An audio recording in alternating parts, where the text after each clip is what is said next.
시청자 여러분들께서 조금 힘드시더라도요, 주변 지인분들께 제 방송을 사랑하시는 여러분들께서 한 2명씩만 더 추천을 해주시고 건의해 주시면 제가 금방 내 70만 대군을 모시는 상당한 영향력을 갖는 유튜브 방송이 될 수 있습니다. 그래서 제 방송은 일체의 이 경비 지원을 받지 않습니다. 그렇기 때문에 빨간색 구독 버튼만 딱 눌러주시고 또 이 알람을 설정해 주시면 제가 적시에 방송해드리는 빠른 방송, 그리고 이 정확하고 알찬 방송이 되도록 계속해서 노력을 다할 생각입니다. 시청자 여러분들께서 제가 그동안 2년여간 방송을 해왔는데요, 저의 이러한 이 노력을 아마도 조금은 인정해 주시지 않을까 하는 생각이 드는데요, 계속해서 구독자를 많이 늘려서요, 그야말로 대대적으로 정부 여당 이 중요한 시기에 제대로 우리가 심판할 수 있는 능력을 갖출 수 있는 우리 유권자들과 공감대를 구성해 나갈 수 있도록 많이 도와주십사 하는 말씀을 다시 한번 여러분들께 부탁을 드리고 방송을 시작하겠습니다. 이번 시간에는요, 이 원전 건설과 관련해서 새로운 사실들이 자꾸 나타나고 있어요. 그래서 이 새로운 사실들 여러분께 분석해 드리고, 또 이 한동훈 사건과 관련해서 이성윤 지검장 잘라내야 되겠습니다. 왜 잘라내야 하는지, 또 추가적인 사유가 나왔어요. 이런 것들을 집중적으로 분석해 드리도록 하겠습니다. 먼저 이번 시간에 새로운 사실, 상당히 이건 뭐 낭보 중에 하나인데요, 이란 당국에 우리 선박이 하나 최근에 지난 4일날 역류되기 시작했죠. 이란 혁명수비대에 의해서 한국 국적의 유조선, 그래서 우리 선원 5명을 포함해서 인도네시아, 베트남, 미얀마 국적 선원 총 20여 명이 탔었는데요, 이란 외교 당국에서 방금 전에 공식 발표를 했습니다.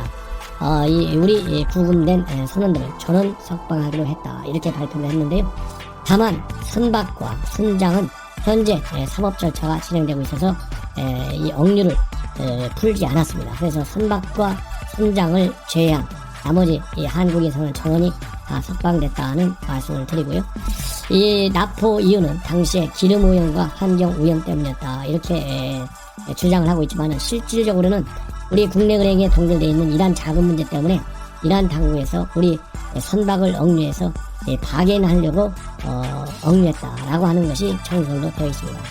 우리가 2018년도 9월에 트럼프 행정부가 이란에 대해서 제재를 다시 함에 따라서 우리 국내에 묶여있는 이란 자금은 약 80억 달러에서 85억 달러, 즉 한국 돈으로 따지면 8조 6천억에서 9조 2,500억 정도에 이르는 걸로 알려져 있고요.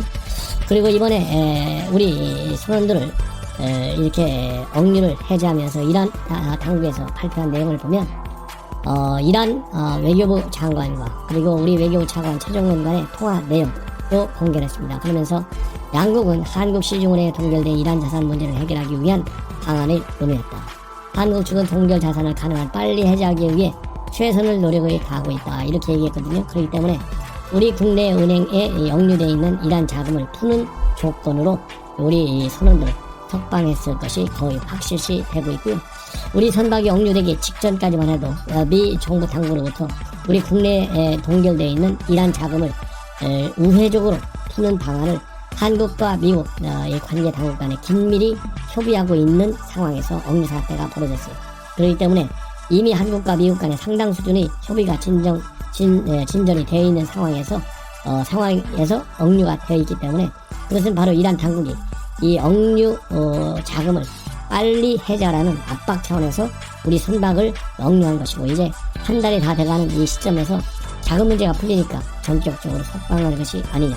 그리고 이란이 이제 대외적인 명분 때문에 선박과 그리고 선장에 대한 억류는 계속하고 있고, 지금 이 단계로 보면 선장과 선박 이 억류 해제도 이제는 시간 문제다 라는 말씀을 드립니다. 그리고 이제 원전 사건에 관해서 이제 중점적으로 또 말씀을 드리겠는데요, 이 원전 사건이 갈수록 의혹이 더 커지고 있어요. 왜냐하면 갈수록 그 의혹이 커지는 가장 큰 이유 중에 하나는 바로 정부 여당의 압박 수위가 굉장히 높아지고 있습니다.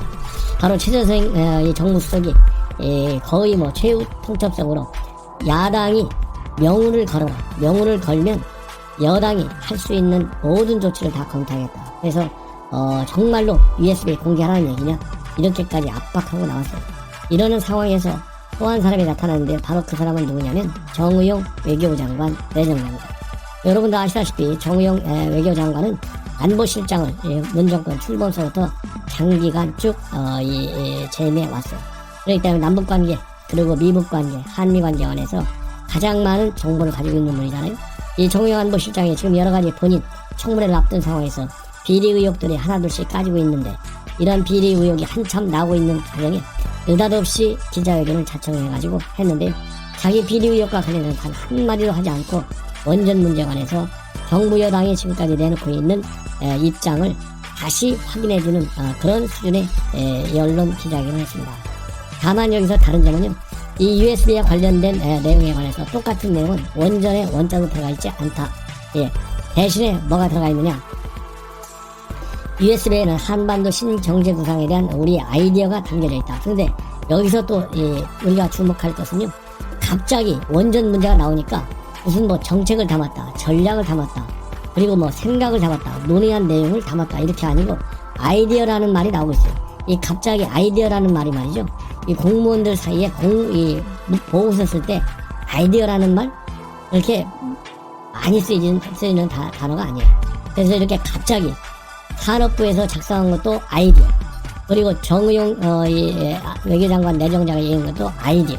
이걸 보면 여권에서 이 원전 문제가 나오니까 대응 시나리오를 만들었을 거 아니에요. 대응 시나리오 중에 하나가, 야 그거 아무것도 아니라고 얘기하려면 그냥 우리 아이디어라고 하는 게 낫지 않겠어? 그래서 나온 용어가 바로 아이디어다. 그래서 아이디어에 불과한데 그게 무슨 정책이고 전략이냐, 너무 앞서가지 말아라, 이렇게 야권의 비판을 잠재우기 위해서 아이디어라는 이 단어를 꺼냈다라고 하는 점이 공통점이고, 이 아이디어라는 단어에 숨겨져 있는 의혹의 덩어리가 바로 아이디어라는 겁니다. 그래서 우리 야권 비판 세력의 이 입장에서 볼 때는 이 아이디어의 이 원천이 어디에서 나왔느냐, 그래서 제가 보기에는요, 바로 이어서 제가 말씀을 근거를 대겠지만은, 이 아이디어는 바로 문재인 대통령한테 나온 거예요. 그렇기 때문에 이 아이디어를 가지고 나왔다고 본다면 문재인 대통령이 저는 지시를 한 데서 나온 것이 바로 이 아이디어다. 그래서 사실상 대통령이 원전이라는 말을 했건 말건 간에 결국은 이 월성 원전 폐쇄도 대통령의 입을 통해서 최초로 나와가지고 일사분란하게 그게 이행된 거 아니겠어요?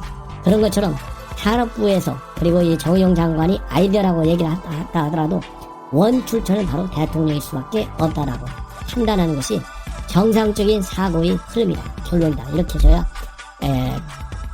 먼저 결론을 내놓겠습니다. 자, 그러면 정의용 실장이 이 안보실장 이 안보실장이 있을 때 있었던 일이잖아요. 뭐라고 돼 있냐면, 몇 가지 협력 방안을 담았는데 그 중에 하나가 바로 에너지와 전력 분야였다. 그러면서 신재생 에너지 협력, 북한이 낙후된 수력 및